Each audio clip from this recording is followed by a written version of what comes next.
जय हिंद साथियों। स्वागत है आपका हमारे इस नए वीडियो में। आज हम लोग भारत के राष्ट्रपति के बारे में जानते हैं और ये जानते हैं कि आपके एग्ज़ाम में राष्ट्रपति जो कि भारतीय संविधान का एक महत्वपूर्ण चैप्टर है, उससे कैसे कैसे क्वेश्चन पूछे जाते हैं, ये आपके आने वाले एग्ज़ाम के दृष्टिकोण से काफ़ी महत्वपूर्ण है। तो आप इस वीडियो को पूरा देखें। इसमें राष्ट्रपति की कार्य शक्तियाँ, राष्ट्रपति के पद, निर्वाचन आदि इन सब के अनुच्छेद के बारे में बताया गया है। तो आप ध्यान से इस वीडियो को देखें और इसके अंत में कुछ ऑब्जेक्टिव क्वेश्चंस को सॉल्व किया गया है। तो चलिए हम लोग अपने वीडियो की शुरुआत करते हैं और जानते हैं कि राष्ट्रपति के बारे में भारतीय संविधान के किस अनुच्छेद में दिया गया है। तो अनुच्छेद 52 राष्ट्रपति के पद एवं गोपनीयता के बारे में है। अनुच्छेद 52 किसके लिए है? तो राष्ट्रपति महोदय के पद, भारत का एक राष्ट्रपति होगा, यह किसमें कहा गया है? अनुच्छेद 52 में। अनुच्छेद 53 में इनकी कार्य और शक्तियाँ यानी राष्ट्रपति महोदय के कार्य और शक्तियों के बारे में बताया गया है। तो अनुच्छेद 52 और 53, जब आपके पास पद होता है तब आपके पास क्या हो जाती है? शक्तियाँ आ जाती है। तो 52 और 53 को इस तरह से हम लोग याद रखेंगे। उसके बाद इनके निर्वाचन, इसको कैसे चुना जाता है राष्ट्रपति को? तो अनुच्छेद 54 में निर्वाचन के बारे में, अनुच्छेद 55 में पदावधि, अनुच्छेद 57 पुनः निर्वाचन, अनुच्छेद 58 योग्यता, अनुच्छेद 60 इनके शपथ के बारे में राष्ट्रपति महोदय के, और अनुच्छेद 61 महाभियोग यानी अगर संविधान पर अतिक्रमण करते हैं राष्ट्रपति महोदय तो उनको महाभियोग के द्वारा कैसे हटाया जा सकता है। तो चलिए हम लोग इन सब के विषय के बारे में विस्तार से जानते हैं। भारत का एक राष्ट्रपति होगा, यह बात अनुच्छेद 52 में है कि भारत का एक राष्ट्रपति होगा। राष्ट्रपति संघ की कार्यपालिका का प्रमुख होता है। संघ की कार्यपालिका का प्रमुख कौन होता है? राष्ट्रपति होता है। अगर यही शब्द बदल जाए कि संघ की कार्यपालिका का वास्तविक प्रमुख कौन होता है, तब हम लोग क्या आंसर करते हैं? प्रधानमंत्री। अगर पूछा जाए कि संघ की कार्यपालिका का प्रमुख कौन होता है, तो राष्ट्रपति। अब कार्यपालिका क्या क्या है, आइए उसको देखते हैं। राष्ट्रपति, उपराष्ट्रपति, प्रधानमंत्री और मंत्रिपरिषद, यह सब कार्यपालिका में आते हैं। अब राष्ट्रपति के लिए योग्यता क्या है? तो राष्ट्रपति के लिए जो योग्यता है वह है भारत का नागरिक होना चाहिए, न्यूनतम आयु 35 वर्ष पूर्ण हो चुका हो, न्यूनतम आयु 35 वर्ष होनी चाहिए और लोकसभा का सदस्य बनने योग्य होना चाहिए। चलिए हम लोग आगे बढ़ते हैं वीडियो में। राष्ट्रपति को कौन चुनेगा? तो राष्ट्रपति को अनुच्छेद 54 के अंतर्गत राष्ट्रपति को कौन चुनेगा? तो भारत के राष्ट्रपति का चुनाव राष्ट्रपति तथा उपराष्ट्रपति निर्वाचन अधिनियम 1952 के अंतर्गत, किसके अंतर्गत? 1952 के अंतर्गत संविधान के अनुच्छेद 55(3) के अनुसार अप्रत्यक्ष रूप से एकल संक्रमणीय पद्धति के द्वारा। आगे हम लोग उसके विषय में जानते हैं कि एकल संक्रमणीय पद्धति क्या है, यानी अनुपातिक प्रतिनिधित्व प्रणाली के एकल संक्रमणीय पद्धति द्वारा गुप्त मतदान द्वारा होता है। अनुच्छेद 54 के अनुसार राष्ट्रपति का निर्वाचन एक निर्वाचन मंडल द्वारा होता है, जिसमें निम्न शामिल होते हैं। लोकसभा के निर्वाचित सदस्य, याद रखना है निर्वाचित सदस्य ही, मनोनीत नहीं, दो तरह से होते हैं। एक, राष्ट्रपति महोदय के द्वारा 12 सांसदों को मनोनीत किया जाता है, तो मनोनीत सदस्य नहीं, सिर्फ निर्वाचित जो आम जनता के द्वारा चुनाव में चुनकर आते हैं। तो लोकसभा के निर्वाचित सदस्य, राज्यसभा के निर्वाचित सदस्य और राज्यों के विधायक। 70वें संविधान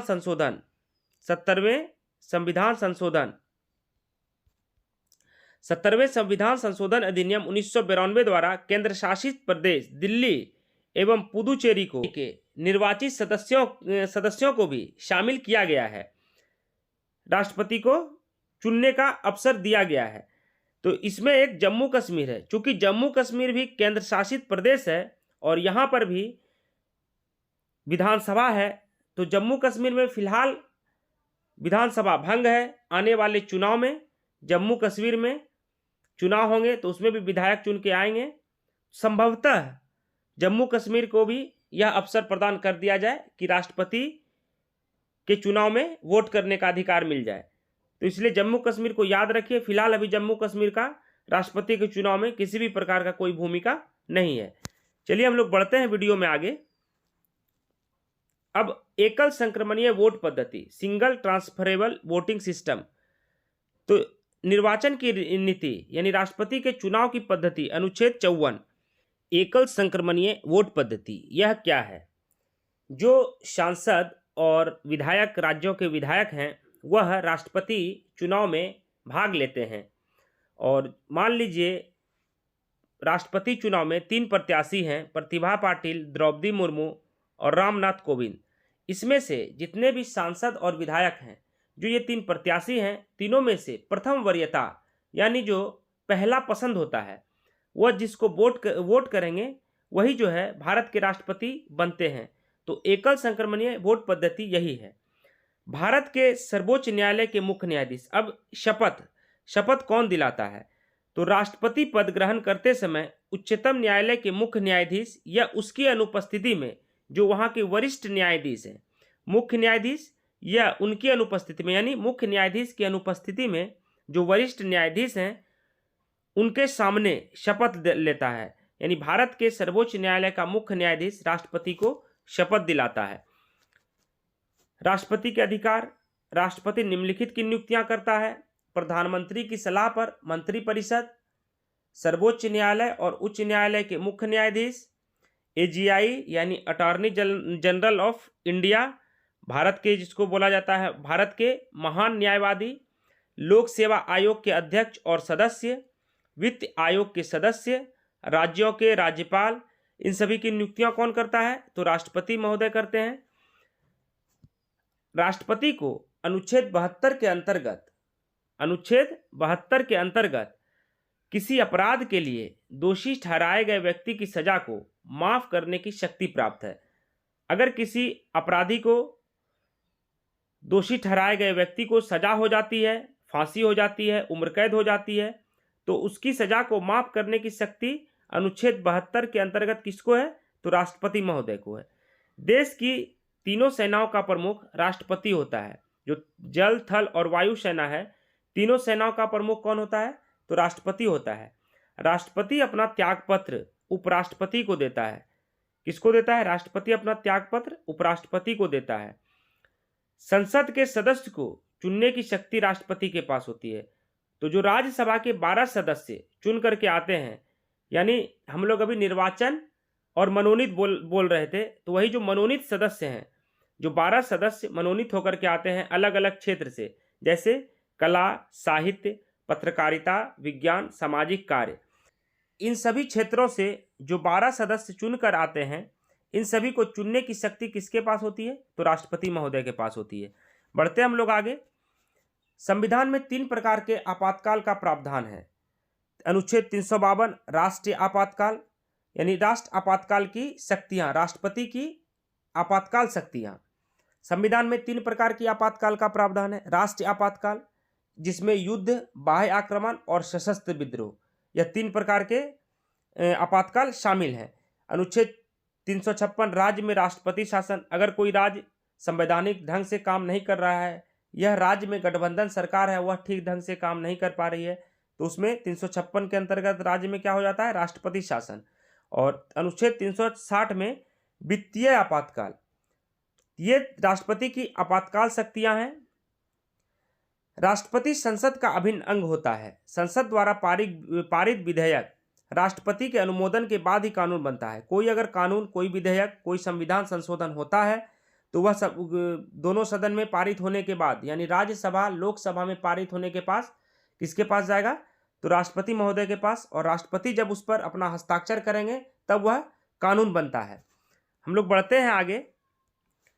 केवल 3 बार राष्ट्रपति शासन लगा है, राष्ट्रीय आपातकाल लगा है। यहां पर राष्ट्रपति का लगा नहीं होगा, राष्ट्रीय आपातकाल लगा है केवल 3 बार। 1962 में भारत चीन युद्ध के समय, 1971 भारत पाक युद्ध के समय और 1975 में आंतरिक अशांति के आधार पर। तो 3 बार राष्ट्र आपातकाल लगा है। बढ़ते हम लोग आगे, जानते हैं वीडियो में। एकमात्र व्यक्ति जो 2 बार राष्ट्रपति रहे, डॉक्टर राजेंद्र प्रसाद। पहली महिला राष्ट्रपति कौन थी? तो डॉक्टर प्रतिभा देवी सिंह पाटिल। निर्विरोध जीतने वाले राष्ट्रपति कौन थे? तो नीलम संजीव रेड्डी। कितने राष्ट्रपति की मृत्यु उनके कार्यकाल के दौरान हो गई? तो पहला है डॉक्टर जाकिर हुसैन, जो भारत के तीसरे राष्ट्रपति थे। पहले राष्ट्रपति थे डॉक्टर राजेंद्र प्रसाद, दूसरे राष्ट्रपति थे डॉक्टर सर्वपल्ली राधाकृष्णन और तीसरे राष्ट्रपति डॉक्टर जाकिर हुसैन थे। और दूसरा कौन सा है? फखरुद्दीन अली अहमद, जिनके पद पर रहते हुए यानी राष्ट्रपति पद पर रहते हुए मृत्यु हो गई थी। बढ़ते हम लोग आगे वीडियो में। राष्ट्रपति का कार्यकाल अब जानते हैं कितने वर्षों का होता है? तो 5 वर्षों का होता है। राष्ट्रपति की सैलरी 5 लाख रुपये पर मंथ। राष्ट्रपति को महाभियोग के द्वारा हटाया जा सकता है। अगर राष्ट्रपति कोई सी भी तरह का संविधान पर अतिक्रमण करता है तो उनको महाभियोग के द्वारा अनुच्छेद 61 के अंतर्गत हटाया जा सकता है। अनुच्छेद 61 के अंतर्गत हटाया जा सकता है। महाभियोग प्रस्ताव राज्यसभा और लोकसभा के अध्यक्ष को सौंपा जाता है। अब यह लोकसभा और राज्यसभा के अध्यक्ष के ऊपर डिपेंड करता है कि वह इसको स्वीकार कर रहे हैं कि नहीं। राष्ट्रपति पर अगर कोई आरोप लगता है तो उसकी जांच के लिए 3 सदस्यों की समिति बनाई जाती है। ठीक है, बढ़ते हम लोग आगे वीडियो में और जानते हैं कुछ ऑब्जेक्टिव क्वेश्चंस को। भारत में कार्यपालिका का अध्यक्ष कौन होता है? तो यह क्या हो जाएगा? राष्ट्रपति हो जाएगा। अगर यहाँ पर वास्तविक कार्यपालिका हो जाए तब आंसर क्या हो जाता है हमारा? प्रधानमंत्री हो जाता है। संघ की कार्यपालिका शक्ति निहित होती है, किसमें निहित होती है? तो राष्ट्रपति में। महाभियोग प्रस्ताव को कहाँ के संविधान से लिया गया है? तो यह अमेरिका के संविधान से लिया गया है। काफी महत्वपूर्ण क्वेश्चन है यह कि महाभियोग प्रस्ताव को कहाँ से लिया गया है? तो अमेरिका के संविधान से लिया गया है। भारत के राष्ट्रपति निर्वाचित होने के पात्र बनने के लिए किसी व्यक्ति की आयु पूर्ण होनी चाहिए। तो कितनी होनी चाहिए? 35 वर्ष। 35 वर्ष की आयु वह पूर्ण कर ली हो तब वह भारत का राष्ट्रपति बन सकता है। राष्ट्रपति पद के चुनाव संबंधी विवाद को किसे निर्देशित किया जाता है? तो उच्चतम न्यायालय को। अगर किसी भी तरह का विवाद होता है तो वह उच्चतम न्यायालय को निर्देशित किया जाता है। राष्ट्रपति पद का चुनाव संचालित किया जाता है किसके द्वारा? निर्वाचन आयोग के द्वारा। इसका ऑप्शन नंबर सी सही आंसर है, निर्वाचन आयोग के द्वारा। बढ़ते हम लोग आगे।